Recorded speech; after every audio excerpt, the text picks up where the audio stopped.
Hi అండి.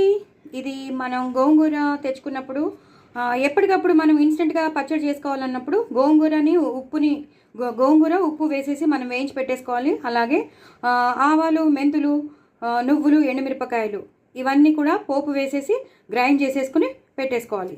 ఆవాలు, మెంతులు, ఎండుమిరపకాయలు అలాగే నువ్వులు ఇవన్నీ కలిపేసి గ్రైండ్ చేసేసుకుని అప్పుడు ఈ గోంగూర మిశ్రమం ఏదైతే ఉంటుందో మనం వేయించి పెట్టుకున్నాం కదా నూనెలో గోంగూరని, ఉప్పుని, అది చక్కగా ఇలాగా కొన్ని ఉల్లిపాయలు వేసి వేయించి పెట్టేసుకున్నది ఇలాగా ఉంటుందన్నమాట. ఫ్రిడ్జ్లో పెట్టుకుంటే ఇలా ఉంటుంది. ఇది ఇప్పుడు మనం గ్రైండ్ చేసుకుంటాము. గ్రైండ్ చేసుకునేటప్పుడు కొంచెం కారం వేసుకుంటాం. మళ్ళీ పోపు వేసేటప్పుడు కూడా కారం వేస్తాను. ఇప్పుడు కూడా నేను కొంచెం కారం వేస్తాను.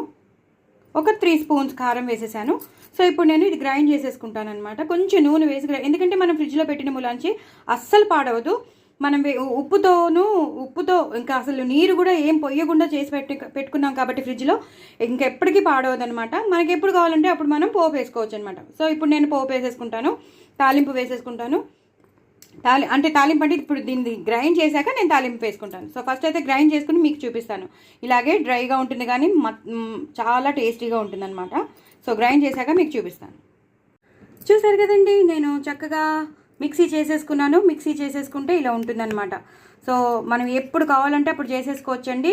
జస్ట్ గోంగూర మనం తెచ్చుకున్నప్పుడు మాత్రం చక్కగా ఉప్పుతో వేయించి పెట్టేసుకోవాలి. కొంచెం బాగా నూనె వేసుకుని ఆ నూనెలో గోంగూరను ఉప్పు వేసేసి బాగా వేయించి పెట్టేసుకోవాలి. అలాగే దాంట్లో నువ్వులును, ఆవాలు, మెంతులు, ఎండుమిరపకాయలు, ఇంగువ, కొన్ని వెల్లుల్లిపాయలు, కొన్ని ఉల్లిపాయలు. ఉల్లిపాయలు లాస్ట్లో వేయాలి. ఇవి మాత్రం బాగా వేయించేసుకుని పెట్టేసుకుని దీంతో పాటు కలిపేసి మిక్సీ చేసేసుకోవాలి. నువ్వులు, ఆవాలు, మెంతులు, ఇంగువ, ఎండుమిరపకాయలు అనేవి చక్కగా గ్రైండ్ చేసేసుకుని అప్పుడు ఈ గోంగూర మిశ్రమంలో మనం వేయించి పెట్టుకున్న గోంగూర ఉప్పు దాంతో కలిపేసుకుని పెట్టుకోవాలి. ఎందుకంటే మనం ఎండుమిరపకాయలు కూడా వేసాం, కొంచెం కారం కూడా వేసి గ్రైండ్ చేస్తామన్నమాట. తగినంత ఉప్పు వేసి మనం గ్రైండ్ చేస్తామన్నమాట. సో అప్పుడు ఏమవుతుంది, ఇది ఇలాగే ఉంటుంది. ఎక్కడ నీరు అనేది పోయకూడదండి. గోంగూర పచ్చళ్ళలో అసలు నీరు అనేది పోయకూడదు. ఇలా చేసి పెట్టేసుకోవాలి. ఇప్పుడు నేను దీన్ని పోపు వేసేస్తాను అన్నమాట. దీంట్లో ఆల్రెడీ కొంచెం ఇంగు పడింది. సో ఇప్పుడు మళ్ళీ ఇంగు పడుతుంది. అలాగే ఆవాల మెంతుల పొడి కూడా ఆవాల మెంతులు మనం వేసాం కదా, పోపులో వేసాం. సో అది కూడా ఆ ఫ్లేవర్ కూడా ఉంటుంది. బట్ పోపు వేసేటప్పుడు కొన్ని ఉంటాయి చిన్నగా వేసేవి. ఆ చిన్న ఎడిషన్స్ వేస్తేనే ఆ పచ్చడికి అందం. సో అది వేస్తాను, మీకు చూపిస్తాను. సో నేను బాండీ పెట్టేసుకున్నానండి. బాండీలో చక్కగా నూనె అని వస్తుంది చూసారా.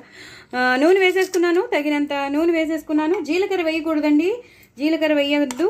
జస్ట్ ఆవాలు, ఎండుమిరపకాయలు, కరివేపాకు అలాంటివి ఏం వేయొద్దండి. ఎందుకంటే నిలవ ఉండదు. అంటే అప్పటికప్పుడు అయిపోయే వాటికైతే మినపప్పు, శనగపప్పు ఇవన్నీ వేయరండి.